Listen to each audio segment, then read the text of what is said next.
에베소서 4장 25절에서 32절까지의 말씀. 그러므로 여러분은 거짓을 버리고 각각 자기 이웃과 더불어 참된 말을 하십시오. 우리는 서로 한 몸의 지체들입니다. 화를 내더라도 죄를 짓는 데까지 이르지 않도록 하십시오. 해가 지도록 노여움을 품고 있지 마십시오. 악마에게 틈을 주지 마십시오. 도둑질하는 사람은 다시는 도둑질을 하지 말고 수고를 하여 손으로 떳떳하게 벌이를 하십시오. 그리하여 오히려 궁핍한 사람들에게 나누어 줄 것이 있게 하십시오. 나쁜 말은 입 밖에 내지 말고 덕을 세우는 데에 필요한 말이 있으면 적절한 때에 해서 듣는 사람에게 은혜가 되게 하십시오. 하나님의 성령을 슬프게 하지 마십시오. 여러분은 성령 안에서 구속의 날을 위하여 인치심을 받았습니다. 모든 악독과 격정과 분노와 소란과 욕설은 모든 악의와 함께 내버리십시오. 서로 친절히 대하며 불쌍히 여기며 하나님께서 그리스도 안에서 여러분을 용서하신 것과 같이 서로 용서하십시오. 아멘. 기도하겠습니다. 하나님 아버지, 이 시간도 하나님의 말씀을 우리가 나누었습니다. 우리에게 주시는 하나님의 은혜를 구하고 메시지를 기대합니다. 그리고 저희들의 귀를 주님께 드립니다. 주님 이 시간 오셔서 우리 귀를 통해 우리 마음 가운데 당신의 말씀의 씨를 심으사 아름다운 열매가 맺는 하나님의 자녀의 삶이 되도록 인도해 주시옵소서. 우리의 연약함, 부족함, 나뿐만 아니라 다른 사람도 또 하나님도 더 자세하게 알고 계시다는 사실을 인정하고 오직 의로우시고 온전하신 아버지만을 구하는 저희들이 되어 아버지의 의가 나의 의가 되고 아버지의 죄가 나의 죄가 되고 아버지의 능력이 나의 능력이 되는 하나님 자녀의 삶을 살아가게 하옵소서. 감사드렸고 예수님의 이름으로 기도드렸사옵나이다. 아멘. 오늘 읽은 에베소서 4장은 크게 세 부분으로 나눌 수 있습니다. 첫째는 그리스도의 몸의 하나됨을 이야기하는 것과 둘째는 옛사람과 새사람에 대해서 말을 하고 있고요. 세 번째는 덕을 세우는 생활 방식에 대해서 권면을 하고 있습니다. 오늘 본문에서 바울은 교회의 지체들이 에베소 교회를 얘기하죠.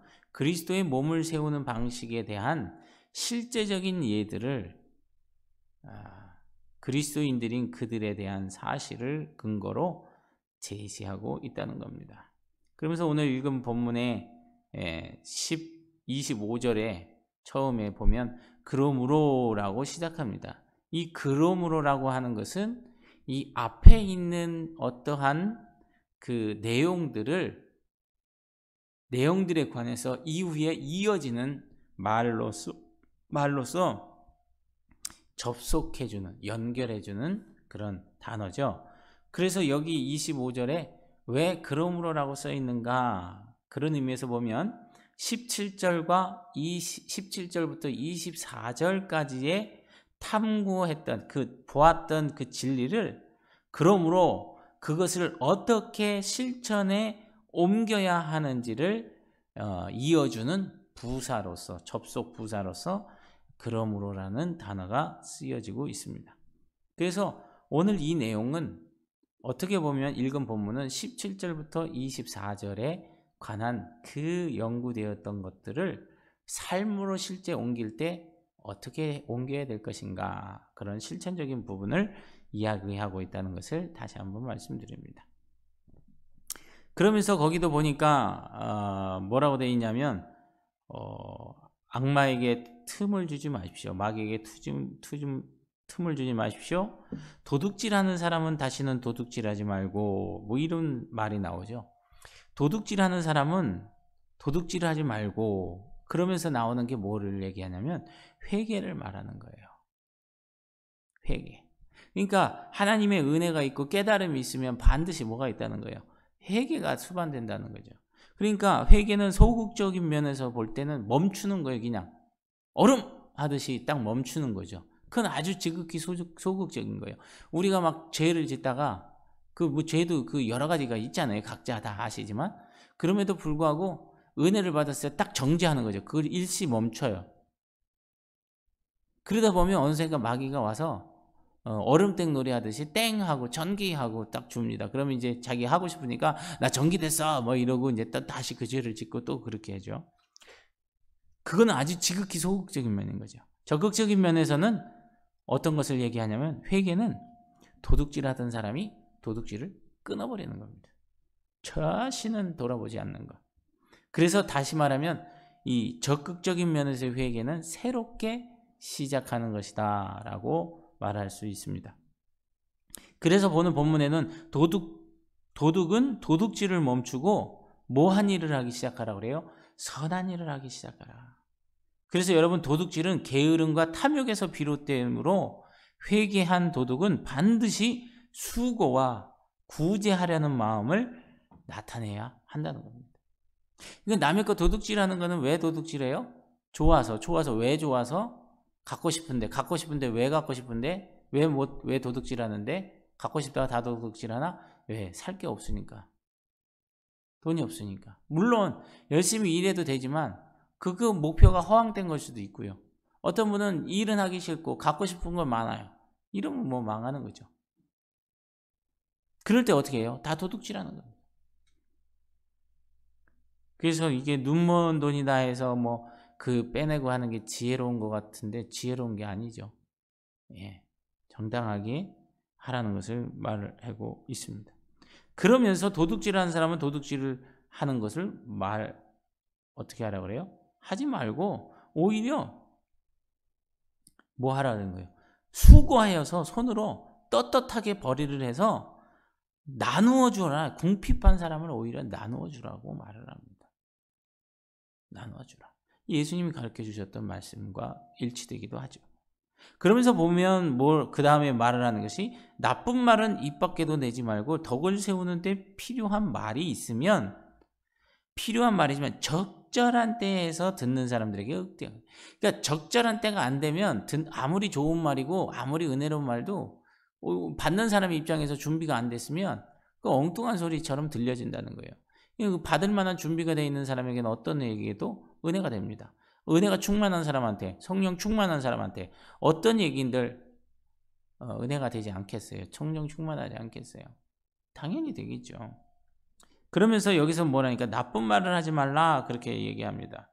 이 말은 도둑질하는 사람과 동일한 것을 말하고 있는데 그리스도인은 악한 말을 멈추고 이를 덕을 세우는데 필요한 대로 소용되며 은혜에 끼치는 말로 대체해야 한다는 거예요.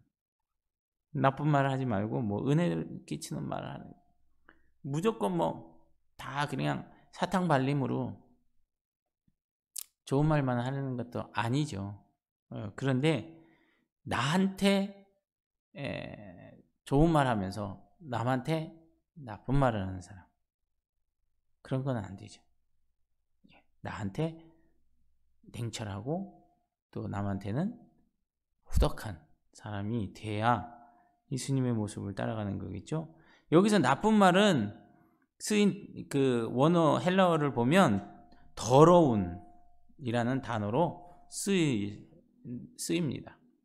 그래서 이 원어의 의미를 보면 못된 열매 또 내지는 썩은 열매. 그래서 누가복음 6장 43절에 못된 열매 맺는 좋은 나무가 없고 또 좋은 열매 맺는 못된 나무가 없느니라 그렇게 말씀하시죠. 그러면서 또 하나 이 원어의 의미는 못된 즉 부패한 물고기에도 적용된다는 거죠.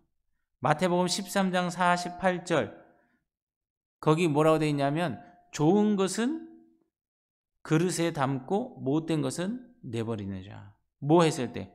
그물에 가득 물고기를 잡고 끌어올렸을 때 어떻게 해요?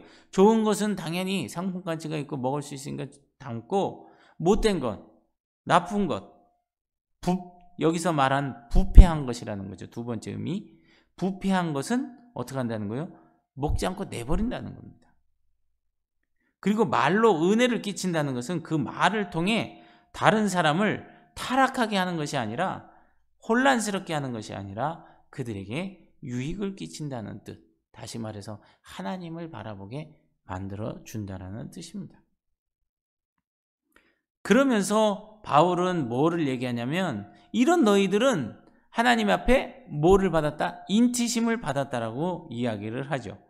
그리스도인들이 기업을 상속받을 때까지 성령이 그들을 보호하시고 보존하심을 뜻할 수도 있고, 성령께서 하나님이 그들을 받아들이신 것이 사실임을 보증하신다는 의미에서 인치심이라는 단어가 두 가지 의미로 사용될 수 있습니다. 그래서 다른 구절에서는 왕의 인을 우리가 지니고 있다라고 말하는 거죠. 왕의 인이라고 하는 거, 왕의 도장. 그건 뭐죠? 어보라고 하나요? 저와 여러분이 하나님 성령으로 인치심 받았다면 우리에게는 조선시대에 비유하자면 호표를 달고 다니는 거예요. 자기 16세 이상 되는 그 조선시대 사람들은 호표라고 해서 여기다가 그걸 달고 다녔어요. 주민등록증처럼. 그걸 보여주는 거죠. 그게 거기에서 뭐 양반이니 뭐니 막 이런 게 나오는데, 그거 보고 막 기겁하고 그러는 사극들 많이 봤잖아요. 그런 것처럼 하나님의 인이 지어졌다는 거예요. 요한복음 3장 33절에 보면 이렇게 말씀하십니다. 그의 증언을 받는 자는 하나님이 참되시다는 것을 인쳤느니라. 사도행전 10장 44절에도 베드로가 이 말을 할 때 성령이 말씀 듣는 모든 사람에게 내려오셨다. 임재하셨다는 것 자체가 인치심으로, 또 우리에게 성령께서 하나님이 그들을 받아들인 사실임을 보증해주는 의미로 사용된다는 것이죠. 그러면서 마지막으로 말하는 것이 뭐냐면, 모든 악독을 버리라고 말씀합니다. 거듭나지 않은 사람의 주된 특징, 바로 이겁니다. 로마서 3장 11절에서 15절, 깨닫는 자도 없고 하나님을 찾는 자도 없고 다 치우쳐 함께 무익하게 되고 선을 행하는 자는 없나니 하나도 없도다.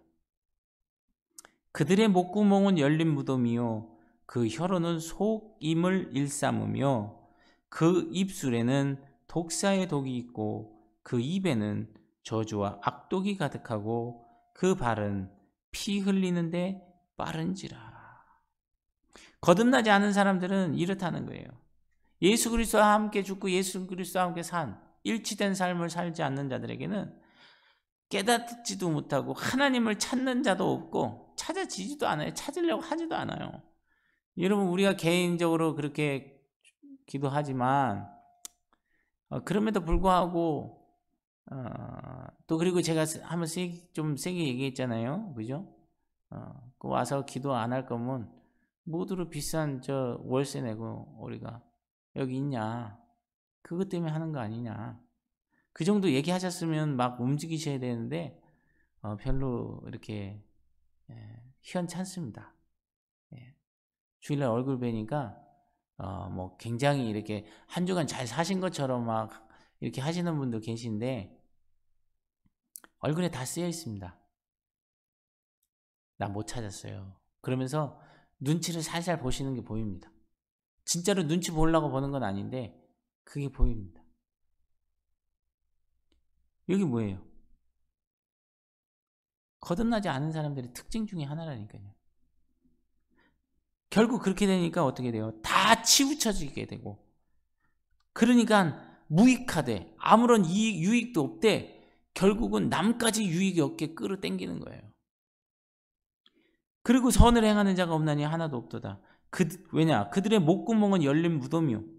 그냥 열어서 하는 건 무덤이고 그 혀로는 속임을 일삼으며 그 입술에는 독사의 독이 있고 그 입에는 저주와 악독이 가득하고 그 발은 피 흘리는 데 빠른지라. 얼마나 재빠른지 몰라요. 그 남의 거 등쳐먹고 하는데 기가 막히게 머리가 돌아갑니다. 얘네들 다 죽습니다. 하나님 앞에. 저와 여러분이 그런 일을 당했다 할지라도 축복하고 내 마음에서 진정한 축복이 안 나오더라도 축복하고 주님께 이양하시기를 예수님의 이름으로 축복합니다. 히브리서 12장 15절 말씀에도 보면 파멸과 더러움을 야기하게 된다. 어떤 사람이? 거듭나지 않은 사람들. 너희는 하나님의 은혜에 이르지 못하는 자가 없도록 하고 또 쓴뿌리가 나서 괴롭게 하여 많은 사람이 이로 말미암아 더럽게 되지 않게 하라. 그렇게 얘기해. 내 쓴뿌리가 나서 나를 괴롭게 하되 많은 사람이 이로 말미암아 더럽혀진다는. 그러니까 한 사람의 영향력이 얼마나 중요한지 모르는 거죠. 그러니까 한 사람이 하나님 앞에 바로 선다는 것 너무너무 중요하다는 거죠. 그게 없으면 그 공동체, 그 가정, 가족, 사회 무너진다는 겁니다. 왜? 그 쓴뿌리들은 다 있어요.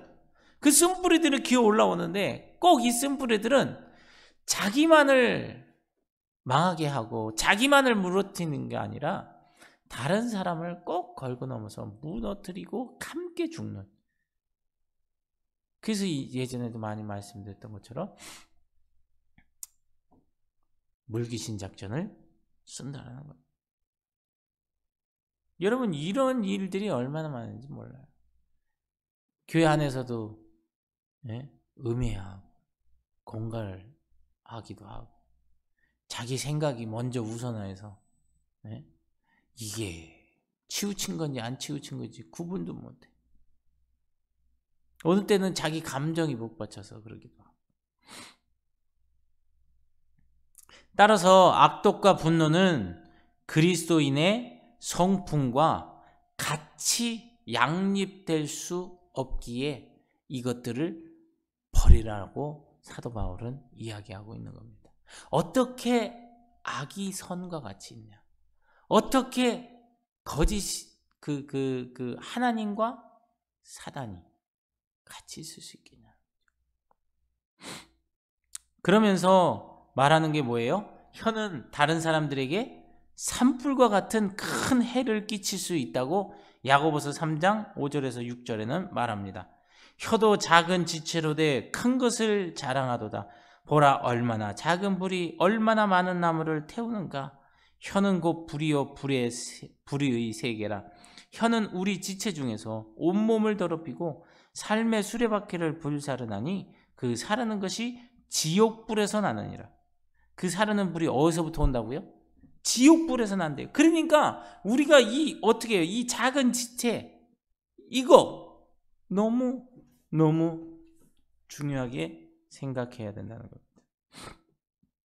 그래서 바울은 계속해서 은혜롭게 하라. 겉면을 하더라도 거기에 맞는 때에. 그래서 예수님도 그러잖아요. 겉면을 하되 어떻게 해요? 그를 사랑하는 마음으로 해라. 그렇지 않으면 하지 말라고 말씀하고 있습니다. 그래서 사람들은 종종 말에 있어 매우 부주의한 모습들을 많이 보입니다.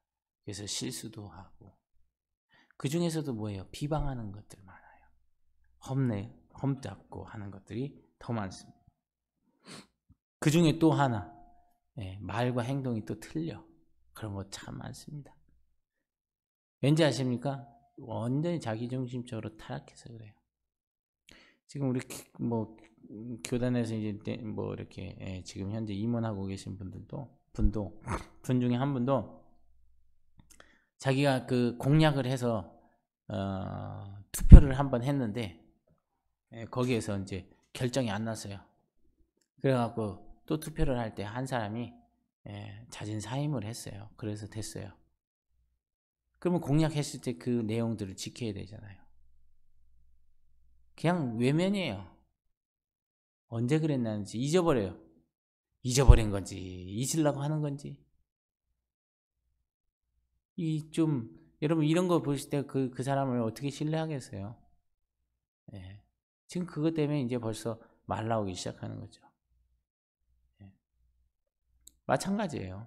저와 여러분들도 그런 부분에 있어서 잘 생각을 해봐야 됩니다. 물론 저도 그런 부분에서는 안 놓치려고 여러 가지 방편을 쓰기도 합니다만, 그럼에도 불구하고 그럴 수는 있죠. 그러면 그렇다면 실수면 실수인 거죠. 인정해야죠.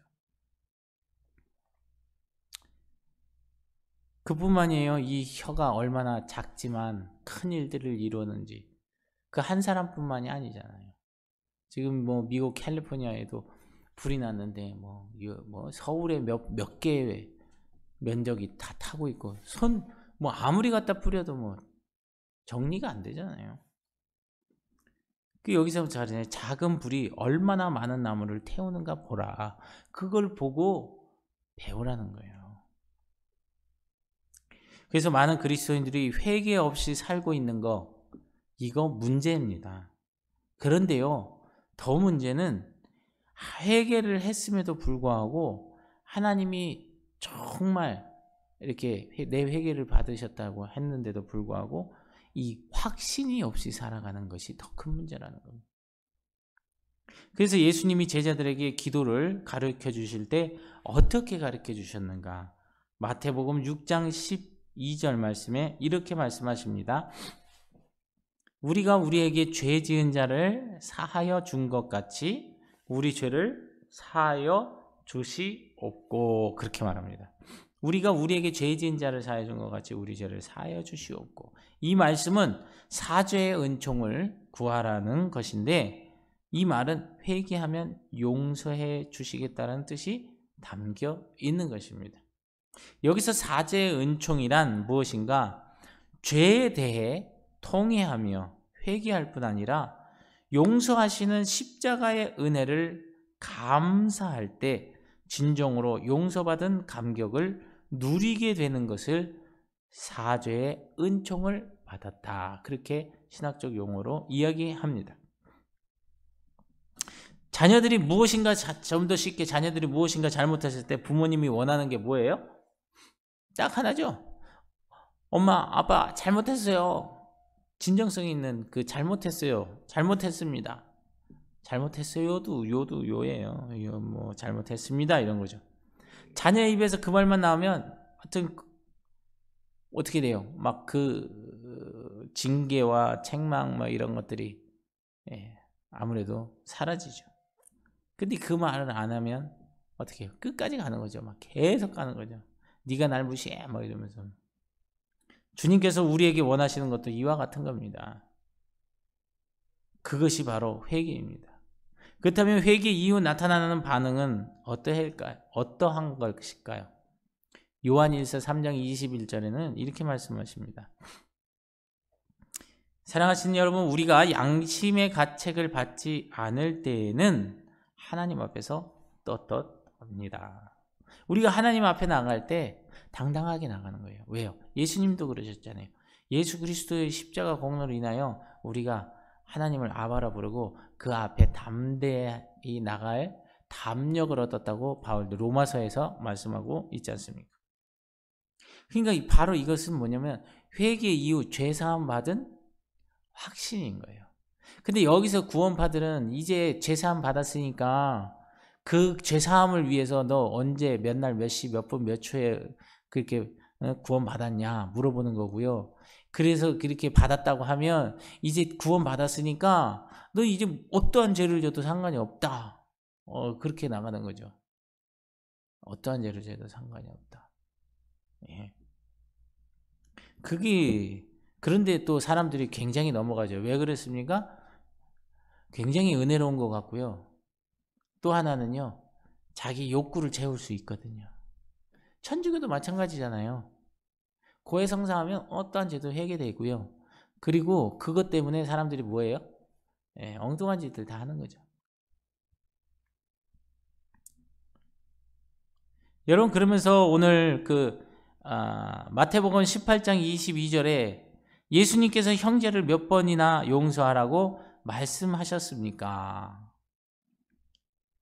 예수께서 이르시되 내게 이르노니 7번뿐 아니라 7번을 70번까지라도 할지니라. 7번을 70번까지라도 할지니라. 이것을 문자적으로 말하면 한 490번이라도 뭐 하라는 거예요? 용서하라는 거예요. 다시 말하면 뭐 용서하라는 거는 내 마음에 그 앙금들이 남아있으면 안 된다는 거죠. 주님께 넘기라는 거예요. 그래서 좀 예수 믿는 사람은 똘똘하기보다는 좀 바보 같은 면이 있어야 주님의 은혜가 큽니다. 네. 좀 이렇게 나사를 그래서 2바퀴 거꾸로 돌리라는 겁니다. 그런데 여러분 보십시오. 용서에 대한 확신이 없으면 어떤 일이 일어나는지 아십니까? 우리가 용서 받았잖아요. 죄사함 받았잖아요. 그러면 그런 확신이 없으면 첫 번째 나타나는 것이 십자가의 풍성한 은혜를 누리지 못해요.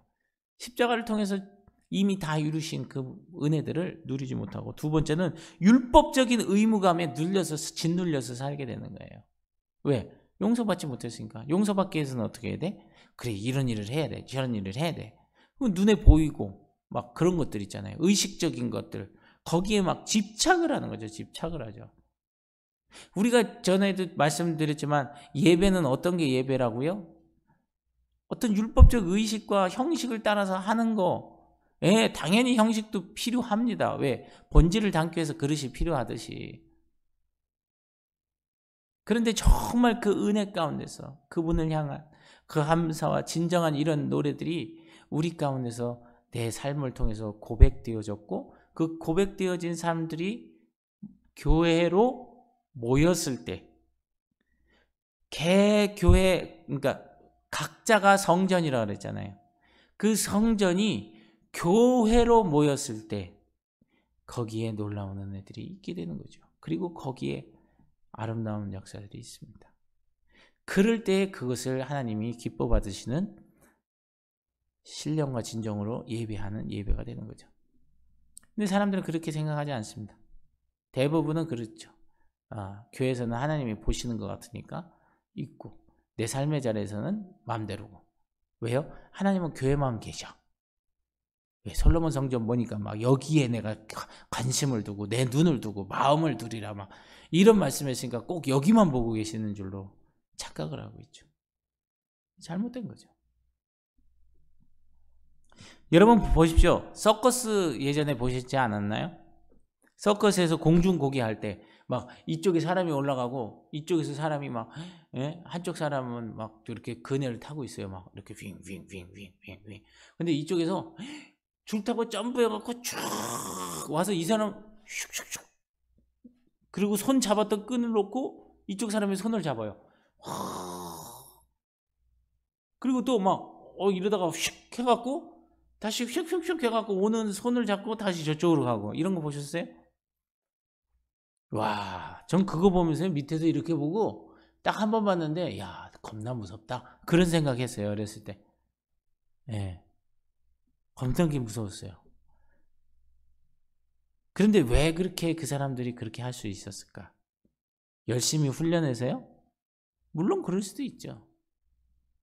가장 핵심적인 건 뭐냐면, 그들이 마치 놓쳐도 자기는 땅바닥에 떨어지지 않게끔 밑에 뭐를 해놨어요? 그물망을 쳐놨다는 거예요. 안전한 그물망을. 그러니까 그 안전한 그물망이 내가 여기서 실수해서 떨어질지라도 나를 충분히 받쳐주기에 난 죽지 않아, 이런 확신이 있는 거예요.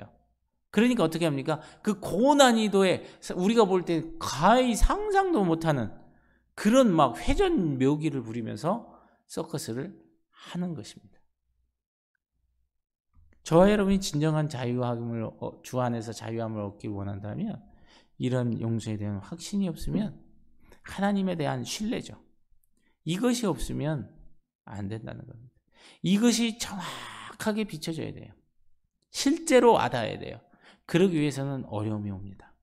그 어려움 가운데 하나님은 밝히 이것을 보이게 하시고 이것을 보는 순간 그 어려움들은 어느새 사라진 듯이 이 안개처럼 싹 사라지고 밝은 빛만이 우리의 삶을 비추게 되는 줄로 믿습니다.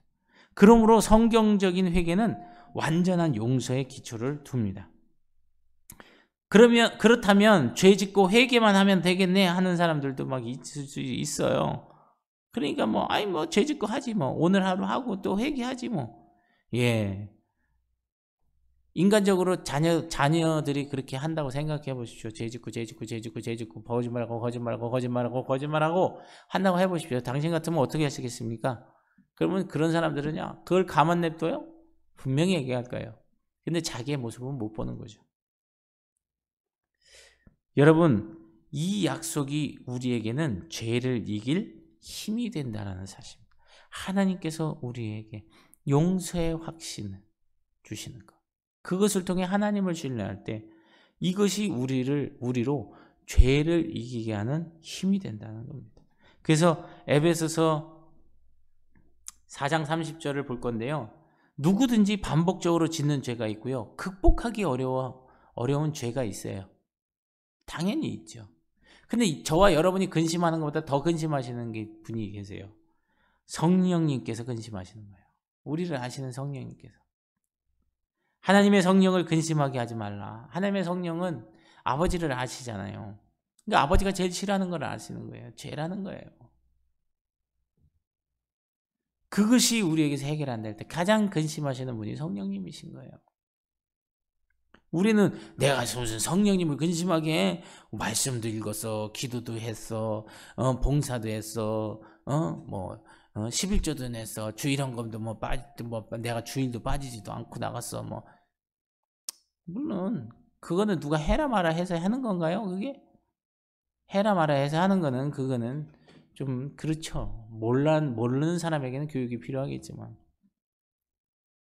그게 아니죠. 그러면서 자기가 성령을 근심하게 하지 않았다는 거죠. 예배 시간에 단정하고 또 어느 거 할 때 생각 중간에 자기 마음대로 막 하고 주일 말씀하고도 계속 이렇게 연관되어져서 이렇게 맥락이 이어지는 것 같습니다. 그래서 우리가 죄를 지을 때 성령님은 고통스러워 하신다는 거예요. 그러기에 우리의 중심에서부터 말씀을 붙들고 평안을 주실 때까지 그 앞으로 나아가야 될 줄로 믿습니다. 그럴 때 성령께서 우리 가운데 역사하실 줄로 믿습니다. 나를 끊임없이 용서해 주시는 예수님을 바라보며 회개할 때 바로 그것이 죄를 이기는 능력이 되는 것입니다. 그런데 많은 사람들은 내 죄를 바라보고 하나님 이 죄 때문에 죄를 바라보니까 어떻게 해요? 기도하면 할수록 더 깊은 우울, 더 답답하고 더 무겁고 더 힘들고 막 더 짓눌리고 더 위축되고 그러면서 자포자기하게 되는 경우를 보게 됩니다.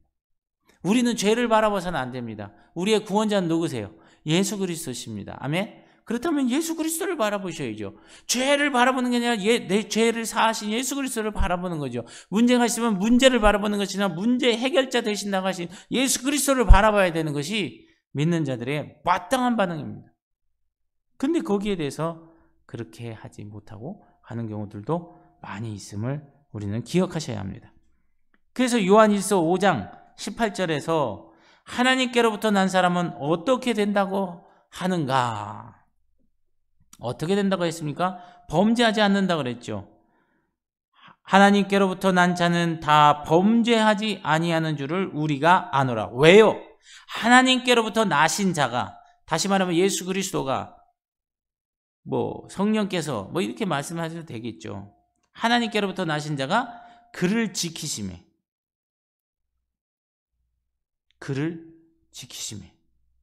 악한 자가 그를 만지지도 못하느니라. 하나님이 예수님이 지키시면 성령님이 지키시든지 그렇죠. 우리를 그분께서 지키시면 악한 자가 만지지도 못한다는 거예요. 누님 말씀드렸죠. 쇠창살에 갇힌 사자와 똑같다고. 쇠사슬에 묶인 호랑이와 똑같다고요. 그 이상은 올 수 없어요. 우리를 그저 위협할 뿐입니다. 하나님의 사람은 정말 그렇다면 죄를 짓지 않는 것일까요? 아니죠. 악한 자는 여전히 우리의 육신을 통해서 죄를 짓도록 우리를 유혹하고 있습니다. 그리고 우리에게 생각의 씨앗을 넣어서 미혹되도록 만들고 있습니다. 그러나 예수님께서 나와 함께 계시다는 것을 분명히 안다면 이 모든 것을 이길 힘은 예수 그리스도로부터 나온다는 겁니다. 그런데 이것이 함께 계시다는 것이 분명히 알지 못하면 이 유혹을, 악한 자의 유혹을 이길 수 있는 장사는 이 땅에 없습니다. 그러기에 우리 스스로의 노력으로는 경건하게 살 수 없다는 것이죠. 그래서 경건이라는 말은 국어사전에 보면 초월적이거나 위대한 대상 앞에서 우러르고 받드는 마음으로 삼가 조심하는 상태에 있음을 이야기한다. 그렇게 얘기합니다.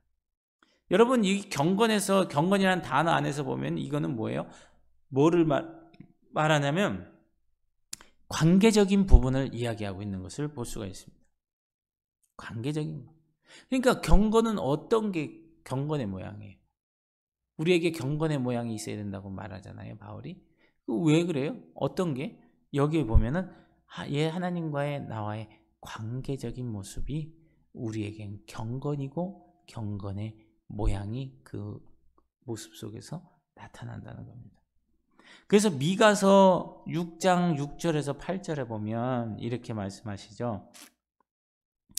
내가 무엇을 가지고 여호와 앞에 나아가 높이 계시는 하나님께 경배할까?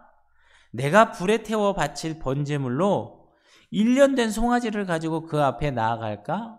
여러분, 송아지가 한 1년 되면은 그렇게 맛있대네요. 안 먹어봤는데. 고기 드시고 싶으면 꼭 드셔보십시오. 진짜인지 가짜인지 제가 확인은 안 해봤습니다. 안 먹어봤습니다.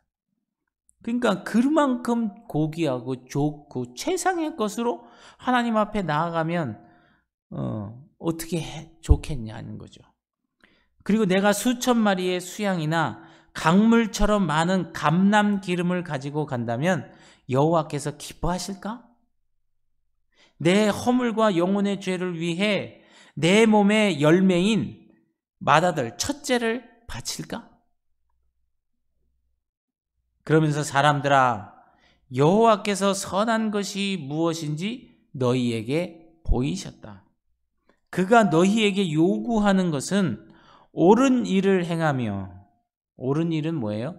하나님의 길, 하나님의 뜻에 맞는 일을 하는 거겠죠? 옳은 일을 행하며 한결같은 사랑을 보이고, 누구에게? 하나님께. 이거는 관계적인 부분이 되어지지 않으면 한결같은 사랑이 이루어질 수 없고요. 즉흥적이고 감정적이고 기복적인 사랑만이 우리에게 있는 거예요. 그래서 어느 때는 확 뜨겁다, 어느 때는 확 식었다 하는 게 바로 그겁니다. 그래서 하나님을 찾으셔야 되는 거예요. 한결같은 사랑을 보이고, 그 다음에 뭐예요? 겸손한 마음으로 너희 하나님과 뭐 하라는 거예요? 교제하며 사는 것이다. 동행하며 사는 것이다. 하나님과 교제하는 거라요. 하나님이 뭐 하는 거예요? 여호와께서 선한 것이 무엇인지 너희에게 보이는데 그 가장 핵심은 하나님과 동행하는 거래요. 하나님과 사랑의 친밀한 교제를 갖는 거래요. 그게 하나님 여호와 보시기에 가장 선한 일입니다. 여러분이 어떤 것으로 선하게 일하라 하시겠습니까? 물론 맞죠. 그런 관계성 속에 우리가 복음을 전해야 됩니다. 어떤 복음? 나가서 안 믿는 자도 복음을 전해야 되지만, 복음을 왜곡되게 기억하고 있고 받아들이고 그런 가치관에 있는 사람들과의 대화를 통해서 그 내 삶을 보이고, 그러면서 그들과 대화 속에서 그들이 이 사람은 왜 그렇지? 내가 이런 모습이 있네? 어쩌네? 하면서 그가 돌이켜지는 것 또한 복음을 전하는 것입니다. 그러기에 우리에게는 하나님의 관점 가운데 서 있는 게 중요하고요. 그럴 때 하나님께서는 하나님의 때를 보이시고, 그때 우리가 우리에게 있었던 하나님의 은혜를 어떻게 해요? 말하게 하심을 따라 말하면 되는 겁니다. 그래서 되어지는 거지 한다고 되는 게 아니에요. 한다고 되는 것 같았으면 벌써 했습니다. 누구든지 그렇지 않겠어요? 한다고 했으면 벌써 됐죠. 이거는 되어지는 겁니다. 디모데전서 6장 6절 자족하는 마음이 있으면 경건은 큰 이익이 되느니라. 경건에 큰 이익이 되는 건 뭐예요? 자족하는 마음이에요. 내게 주신 것에 좋게 하는 마음. 다시 말하면 감사하는 마음이라는 거죠. 감사. 그래서 여러분 매일 하나님을 찾으면서 거기에서 하나님께서 깨닫게 하시는 그 감사들, 이런 것들이 계속해서 우리 안에 있다면요, 우리의 경건은 큰 이익이 되는 거예요. 다시 말하면 경건은 뭐라 그랬어요? 하나님과 관계에 엄청난 신뢰도가 쌓여지는 거예요. 이건. 그러면서 디모데전서 4장 7절에서 8절 망령되고 허탄한 신화를 버리고 경건에 이르도록 내 자신을 어떻게 하라는 거예요? 연단하라는 거예요. 계속해서 그렇게 찾아 나가라는 거예요. 하나님께서 기뻐하시고 하나님께서 좋게 보시고 선하게 보시는 그 일을 계속해서 하라는 거예요. 그걸 여태까지 계속 말씀드리는 거잖아요. 그 자신을 연단하라는 겁니다. 육체의 연단은 약간의 유익이 있으나 경건은 범사에 유익하대. 매사에 유익하대요. 우리의 인간의 삶 가운데 유익하다는 말이에요. 그러니까 특별히 우리가 뭔가를 더하고 저기 하고 할 수도 있지만 가장 핵심적인 거는 뭐예요? 모든 것의 근원 되신 아버지와 사랑의 친밀한 교제를 통해서 경건의 큰 유익을 얻어가는 거예요. 그러면 범사에 유익해지는 거예요. 왜? 그 친밀한 관계 속에서 아버지가 그때그때 순간순간 깨닫게 하시고 알게 하시고 미리 보게 하시고 늦추게 하시는 역사가 함께 하시기 때문인 줄로 믿습니다. 전능자고 전지하신 하나님이심을 믿습니다. 그러니까 어떻게 돼요? 그러면서 금생과 내생에 이들에게는 약속이 있다는 거예요.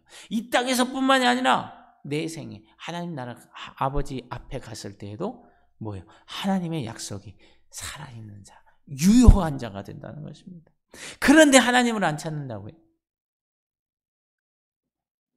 그러니까 계속해서 그렇게 찾으셔야 된다고 말씀하는 겁니다. 그러니까 이런 내용을 들으니까 여러분들이 오셔서 하나님 안 찾고 하면 뭐 이 교회 월세 내고 있어야 될 필요가 뭐가 있냐. 오히려 그 돈으로 세이브된 돈으로 성경서 하나 3분 파송하든지 아니면 그거 몇 년 모아서 뭐 다른 데 성교제 교회 세워도 되고 그렇다는 거예요. 왜냐? 그 정도로 신앙의 핵심적인 내용이라는 겁니다. 그렇기 때문에 그렇게 강한 얘기를 하면서 하시라고 얘기하는 거예요. 근데 안 하시고 이제 이게 이런저런 합리화를 마음속에 두고 계신 분들도 있어요. 그래서 좀 마음이 아프죠. 그냥 좀 마음이 아프다고 할게요. 그렇다고 울 수는 없잖아요. 그런다고 될 것 같으면 제가 울게요. 그래서 여러분, 우리가 항상 예수님을 바라보고 살 때 죄의 유혹을 이기고 경건하게 살 수 있다는 것입니다. 그래서 바울은 로마서 1장 17절에 아마 의인은 믿음으로 말미암아 산다, 그렇게 말씀했던 것 같습니다. 믿음으로 구원의 은혜를 받고 믿음으로 용서하시는 은혜를 누립니다. 그렇다면 이 믿음이 어떻게 생길까요? 히브리서 12장 2절에는 이렇게 말씀하십니다. 믿음의 창시자요 완성자이신 예수를 바라봅시다. 이 믿음은 어디서 온다고요? 믿음의 창시자요 완성자이신 예수를 바라봅시다. 할렐루야. 예수님을 바라볼 때 우리 안에 믿음이 시작되는 거예요. 예수님을 바라볼 때 우리의 믿음은 더 온전해지게 되는 것입니다. 예수님을 바라볼 때 우리의 믿음이 점점 더 실제가 되는 것이고, 예수님을 바라보면 바라볼수록 우리의 경건이 더해지는 유익으로 살 때에 예수님이 우리와 함께 하심으로 범사에 유익한 삶을 살아가게 되니, 누가 보더라도 그 사람의 삶은 예수님이 함께 하신 삶이요, 그 예수님이 함께 하신 삶은 하나님 나라의 삶인 것을, 그리고 하나님 나라 백성, 그가 백성인 것을 다른 사람들로부터 알게 하는 증거들이 나타나게 될 줄로 믿습니다. 그러므로 여러분, 예수님을 가장 극적이고 가장 놀랍게, 예수님을 가장 가까이서 경험하고 싶으십니까? 방법은 딱 하나입니다. 회개하십시오. 회개는 예수님을 가장 놀랍게 체험하는 수단이라는 것을 절대 잊지 않기를 축복합니다. 여러분, 회개할 때 예수님은 그때그때 맞는 자신의 성품과 또 나의 성품을 하셔서 그 모습으로 변모하셔서 우리에게 다가오신다는 것. 그럴 때 그 예수님을 참 놀랍게 체험하게 되는 거죠. 그래서 시편 103편 5절에는 이렇게 기록합니다. 평생을 좋은 것으로 흡족히 채워주시는 분이시며, 누가? 하나님이요. 내 젊음을 독수리처럼 늘 새롭게 해주시는 분이 누구다고요? 하나님이시라는 거예요. 여러분, 여러분의 평생에 좋은 것으로 흡족히 채워주시는 분이 누구래요? 나의 아버지 되신 하나님이시라는 거죠. 그리고 우리를 젊은 독수리처럼 늘 새롭게 해주시는 분도 하나님이시라는 거예요. 사도행전 3장 19절에는 이렇게 기록하십니다. 너희가 회개하고 돌이켜 너희 죄 없이함을 받으라. 이같이 하면 새롭게 되는 날이 주 앞으로부터 이를 것이다. 회개하고 돌이켜 너희의 죄 없이함을 받으라. 그죠? 회개에 대한 확신을 말하는 거죠. 그렇게 되면 너희들에게 뭐가 온다고요? 새롭게 되는 날이 어디로부터? 주님 앞으로부터 온다는 거예요. 그러니까 여러분, 회개한다는 것은 너무너무 기쁘고 감사하고 즐겁고 행복한 일인 거예요. 슬픈 게 아닙니다. 너무 기쁜 거예요. 감사한 거예요. 좋은 거예요. 그 회개할 거리가 깨달아져 있는 게 너무너무 감사한 거죠. 너무너무 감사한 거죠. 너무너무 감사한 거죠. 시편 104편 30절에 보면 주의 영을 보내어 그들을 창조하사 지면을 새롭게 하시나이다. 그분이 이 땅 오시면 어떻게 해요? 새롭게 되는 거예요. 그분이 오셔야. 그래서 부흥을 기다리는 것도 왜 그래요? 주님이 오셔야 되는 거예요. 그래야 해결되는 거예요. 새롭게 되는 거예요. 아무리 사람들이 바꾼다고 뭘 뒤집겠다고 뭐 해도 다 제밥의 콩나물이에요. 죄 속의 구덩이에요. 허부적거리는 것밖에 없어요. 그래서 그분의 부흥이 이 땅에 오셔야 한다는 겁니다. 갈라디아서 6장 15절에도 보면 이렇게 말씀하시죠. 할례를 받거나 안 받는 것이 중요한 것이 아니라 새롭게 창조되는 것이 중요합니다. 그렇게 말합니다. 우리가 할례를 받거나 안 받거나 이런 의식적인 것을 넘어서서 뭐가 근본이라는 거예요? 우리가 새롭게 되어지는 거예요. 어떻게? 그럴 때에 어떻게 되는 거예요? 그분을 알아가게 되는 거죠. 거기에 아름다움이 있어요. 거기에 보화가 있어요. 시편 119편 25절에도 보면 내가 완전히 낙심하여 죽게 되었습니다. 이 시편 기자가 신앙이 없는 사람일까요? 당연히 있는 분이겠죠. 당연히 있으니까 이렇게 되었죠. 근데 그분이 완전히 낙심해서 막 자기가 지금 죽게 되었다라고 얘기를 합니다. 그럴 때 외치는 고백이 뭡니까? 주의 말씀으로 나를 새롭게 하소서. 주의 말씀으로 나를 새롭게 하소서. 여러분, 저와 여러분이 살면서 왜 낙담이 없겠어요? 당연히 있죠. 저는 왜 없겠어요? 저도 많죠. 때 이거 보면 그렇고 저거 보면 그렇고 참 여러분들도 뭐 다 말씀 안 하시지만 온갖 그 마음에 많은 시끄러운 것들이 있잖아요. 속 시끄러운 것들이 있잖아요. 당연히 있죠. 저도. 왜 없겠습니까? 저도 사람인데. 여러분보다 더 못한 사람인데. 당연히 있죠. 그런데도요, 결국에 그 모든 것을 한 방에 종식시키는 것은 주의 말씀이 내 안에 주어질 때, 거기에 대한 해석이 내 안에 깨달아질 때, 어떤 상황에 대한 내가 근심한 것에 대한, 염려한 것에 대한, 시기한 것에 대한 하나님의 깨달음이 내 가슴팍에 와 닿을 때 바로 그것이 나를 새롭게 하더라는 거죠. 바로 이게 주의 말씀입니다. 말씀에는 권능이 있다고 하셨죠. 여러분, 그래서 우리가 천국과 지옥은 차이가 뭐라 그랬죠? 천국은 하나님이 나와 함께 하시는 것이 천국입니다. 지옥은 하나님이 나와 함께 하지 않는 곳, 그것이 지옥인 거죠. 그렇다면 세상과 지옥의 차이는 뭘까요? 세상과 지옥의 큰 차이죠. 따라해볼까요? 회개의 기회가 있느냐 없느냐 차이입니다. 세상에는 그래도 회개할 수 있는 기회가 있어요. 근데 지옥은 회개할 수 있는 기회가 전혀 없습니다. 그래서 여러분, 예수님께서 요한복음 3장 16절에 하나님께서 세상을 이처럼 사랑하사 독생자를 주셨다. 세상으로부터 회개할 기회. 그래서 세상으로 구원을 얻을 기회. 그것을 말씀해 주신 거죠. 자, 그러면 질문 드리죠. 여러분의 회개는 죄를 이길 능력입니까? 만약에 그렇지 못하다면 내겐 어떤 문제가 있는지 오늘 이 삶과의 모습을 통해서 다시 한번 비춰보시고, 또 만약에 오늘 완전히 깨달아지지 않았다면, 비춰지지 않았다면 유튜브에 그 링크를 걸어드리니까 그것을 통해서라도 자꾸 돌이키시면서 우리의 모습을 보십시오.